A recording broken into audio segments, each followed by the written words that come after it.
Jyoti and welcome back to my YouTube channel learn with a learner. और आज हम बात करेंगे सीटेट एग्ज़ाम के स्ट्रक्चर के बारे में। सो आप समझ ही गए होंगे कि आज का वीडियो बहुत ज़्यादा इंटरेस्टिंग होने वाला है। वैसे मैं इस पे पहले वीडियो बना चुकी हूँ, बट उस वीडियो में साउंड का कुछ इशू था, इसलिए मैंने सोचा कि मैं दोबारा वीडियो बना दूँ। पहले पूरा पेपर 1 पेपर 2 दोनों आपको समझा दूँ और उसके बाद मैं टॉपिक डिस्कस करूँ। सो आप वीडियो को स्किप मत करिएगा एंड पूरा वीडियो आराम से देखिएगा। आपको सीटेट के लेकर जितनी भी क्वेरीज होंगी वो सारी इसमें क्लियर हो जाएंगी, आई एम श्योर। एंड बात करते हैं सबसे पहले। हाँ, जो सबसे ज़्यादा क्वेश्चन रहता है सबका वो ये रहता है कि नोटिफिकेशन कब आएगा। सो नोटिफिकेशन कब आएगा ये हम में से कोई नहीं बता सकता है। ये सीबीएसई की सीटेट की ऑफिशियल वेबसाइट पे जब भी आएगा नोटिफिकेशन। एंड हाँ, हम उम्मीद लगा सकते हैं कि जनवरी में हुआ था एग्ज़ाम, सो अभी मे बी दिसंबर में तब आएगा नोटिफिकेशन। दिसंबर तक हो जाना चाहिए हमारा पेपर, क्योंकि ईयर में वैसे भी 2 बार होता है। और ठीक है, तो अभी आ जाते हैं हम यहाँ पे सीटेट के बारे में। तो सबसे पहली बात, सीटेट का जो सिलेबस है वो फिक्स्ड है। सीटेट का जो सिलेबस है वो 2011 से सीटेट स्टार्ट हुआ है। 2011 से लेकर अभी तक जो लास्ट सीटेट हुआ है 2020 में, तब तक का सीटेट का जो सिलेबस है वो एकदम फिक्स्ड रहा है एंड कोई चेंज नहीं आया है। वही पेपर पैटर्न, वही चीज़ें चलती जा रही हैं। सो अभी भी हम यही उम्मीद लगा सकते हैं कि इस बार जो पेपर हो उसमें भी सिलेबस फिक्स्ड ही होगा, क्योंकि इतनी जल्दी चेंज नहीं हो सकता है। और बाकी तो हम क्या ही कह सकते हैं, कुछ भी हो सकता है। ठीक है, तो बात करते हैं सबसे पहले सीटेट 2021। तो आपको पता होगा कि जो पेपर है वो 150 मार्क्स का पेपर होता है। क्वेश्चंस भी 150 आते हैं, यानी कि 1 मार्क्स पर क्वेश्चन। उसके बाद जो टाइम है वो हमको मिलते हैं 2.5 घंटे, यानी कि 2.5 घंटे हमें मिलते हैं, यानी कि 150 मिनट्स, यानी कि एक क्वेश्चन पे हमको 1 मिनट मिलेगा। उसमें हमको क्वेश्चन को हैंडल भी करना है, सॉल्व भी करना है। उसके बाद हमें OMR भी फिल करनी है एंड कोई भी निगेटिव मार्किंग नहीं होती है। सीटेट एग्ज़ाम में कोई निगेटिव मार्किंग नहीं है एंड 90 मार्क्स जो होते हैं वो क्वालिफाइड होते हैं। आपको पता है कि सीटेट जो है वो क्वालिफाइंग एग्ज़ाम है और 90 मार्क्स इसमें क्वालिफाइड होता है। अगर आप किसी कैटेगरी से बिलोंग करते हैं देन 82 मार्क्स होते हैं, जो भी SC ST एंड OBC, तो उसमें 82 मार्क्स। बट आप जनरल कैटेगरी से हैं तो 90 मार्क्स आपके लिए क्वालिफाई होंगे। ठीक, इतनी बात। और सिलेबस फिक्स्ड ही है। और हाँ, 6 to 8 के लिए है पेपर 2 देना है आपको। आप दोनों भी दे सकते हैं। अगर आप किसी एक पेपर में फेल हो जाते हैं तो दूसरा आपका वैलिड होता है। ऐसा नहीं है कि अगर आपने पेपर 1 क्वालिफाई कर लिया, पेपर 2 आपका नहीं क्वालिफाई हुआ तो वो भी आपका वैलिड नहीं होगा, ऐसा नहीं है। अगर आपने पेपर 1 क्वालिफाई कर लिया देन पेपर 2 अगर नहीं क्वालिफाई होता है तो वो भी वैलिड होगा। आप दोनों में से कोई भी दे सकते हैं, दोनों साथ में दे सकते हैं, कोई ऐसा बाउंडेशन नहीं है। फिर इसमें सेक्शन की बात कर लूँ, मैंने पहले बताया था 5 सेक्शंस इसमें आते हैं। CDP, language 1, language 2, maths and EVS। इसमें लैंग्वेज 1 और लैंग्वेज 2 का बहुत इम्पॉर्टेंट रोल है। कैसे? क्योंकि हमें तो लगता है कि हाँ, हिंदी और इंग्लिश ऐसा लैंग्वेज हमें चूज़ करनी है, बट जो लैंग्वेज 1 होती है वो लैंग्वेज 2 की कंपैरेटिवली ईजी आती है। लैंग्वेज 1 जो है वो लैंग्वेज 2 की कंपेयर में ईजी आती है। इसलिए अगर आपकी इंग्लिश अच्छी है तो आप लैंग्वेज 1 में इंग्लिश लीजिए, अगर आपकी हिंदी अच्छी है तो आप लैंग्वेज 1 में हिंदी लीजिए। इससे क्या होता है कि आपका जो मार्क्स, आपका जो एग्ज़ाम है वो आपको ईजी हो जाएगा एंड आप ज़्यादा मार्क्स गेन कर सकते हैं। तो मैंने बताया लैंग्वेज 1 जो है वो इजी आती है। सो अगर जो भी लैंग्वेज आपकी अच्छी हो आप वहाँ पे लैंग्वेज 1 में उसको चूज़ करिए। लैंग्वेज 2 थोड़ी टफ आती है। उसके बाद मैथ्स और EVS। तो जो 3 सेक्शन जो हैं वो CDP, लैंग्वेज 1 और लैंग्वेज 2, वो दोनों ही पेपर में कॉमन होते हैं। सिलेबस एकदम सेम होता है, बस क्वेश्चन का लेवल लैंग्वेज 2 में थोड़ा सा हाई हो जाता है, बहुत ज़्यादा डिफरेंस नहीं आता है। यानी कि जो 90 मार्क्स है हमारा वो दोनों ही पेपर में सेम है। आप दोनों की एक साथ तैयारी कीजिएगा। एंड उसके बाद इसमें 4th सेक्शन पे है मैथ और उसके बाद है EVS। इधर जो 4th नंबर पे है social study and science and math. इन दोनों में ऑप्शनल है ये दोनों ही 60 मार्क्स के आते हैं, यानी कि सोशल स्टडी या साइंस एंड मैथ दोनों 60 मार्क्स के आते हैं। 60 मार्क्स का एक पेपर होता है। तो आप इसमें ये होता है कि अगर आप आर्ट्स बैकग्राउंड से हैं तो आप सोशल स्टडीज़ लेंगे, और अगर आपका जो ग्रेजुएशन है उसमें अगर साइंस वगैरह है, साइंस एंड मैथ्स से थे तो आप साइंस एंड मैथ लेंगे। ये आपको उसमें डिसाइड करना होगा कि आप किस ग्रेजुएशन में आप किस स्ट्रीम से थे। ओके, तो अब बात कर लेते हैं कि पेपर आता कैसे है। वो CDP जो है 30 मार्क्स का सभी आता है। CDP जो है इसमें 15 मार्क्स का आएगा। आपका जो चाइल्ड डेवलपमेंट है, जो थ्योरीज वगैरह हैं, वो 15 मार्क्स की पेडागोजी आएगी।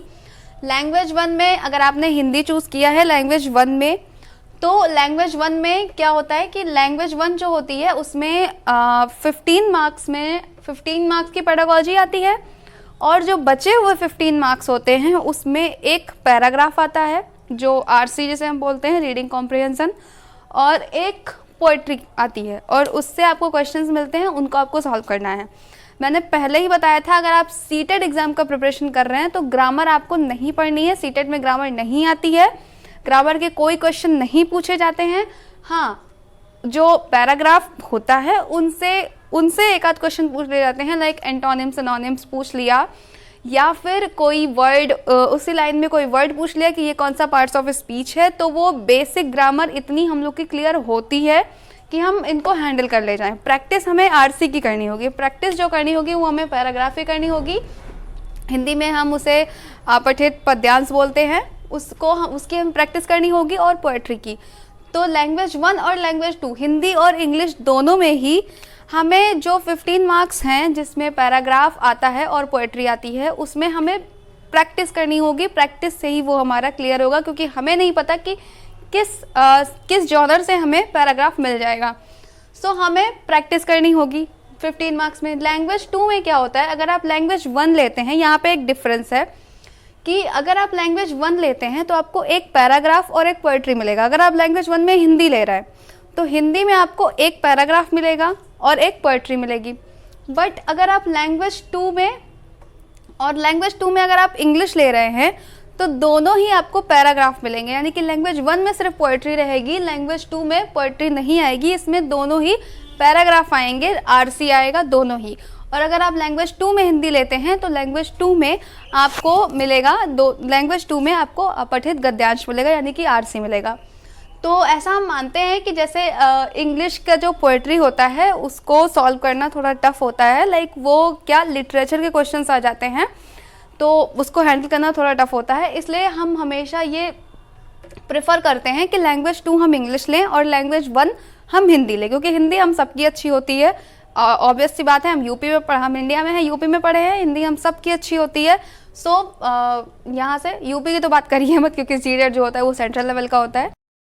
फिर जो बात करते हैं हम यहाँ से CDP हो गया, लैंग्वेज 1 हो गया, लैंग्वेज 2 हो गया, और उसके बाद मैथ्स में भी 15 मार्क्स का आपका जो नंबर सिस्टम, यानी कि अर्थमेटिक, अलजेब्रा, ज्योमेट्री, मेंसुरेशन, ये सारे टॉपिक्स 15 मार्क्स के आएंगे। एंड 15 मार्क्स की आपकी मैथ्स की भी पेडागोजी आएगी, जिसमें आपको क्वेश्चंस मिलेंगे।